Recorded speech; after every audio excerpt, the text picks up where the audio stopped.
आरोपांमध्ये राहुल गांधींची वैफल्यग्रस्तता दिसते असं प्रसाद लाड यांनी म्हटलं। राहुल गांधी आणि काँग्रेस जनतेची दिशाभूल करतायत असंही प्रसाद लाड यांनी म्हटलं। आरोप करणाऱ्यांना मनोरुग्णालयामध्ये नेलं पाहिजे असं लाड म्हणाले। मला वाटतं की राहुल गांधी आणि काँग्रेसची वैफल्यग्रस्तता यातून दिसून येते।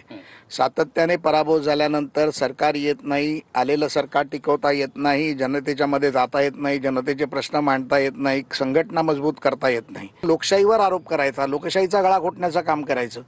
जे राहुल गांधींच्या आजीने 1975 साली आणीबाणी लावून लोकशाही घोटण्याचं काम केलं, आता या देशातल्या लोकशाही मार्गाने चालणाऱ्या न्यायव्यवस्थेवरती, इलेक्शन कमिशनवरती आरोप करून ह्या देशाच्या जनतेची दिशाभूल करण्याचं काम जो कोण करत असेल तर ते राहुल गांधी आणि काँग्रेस पक्ष करतो।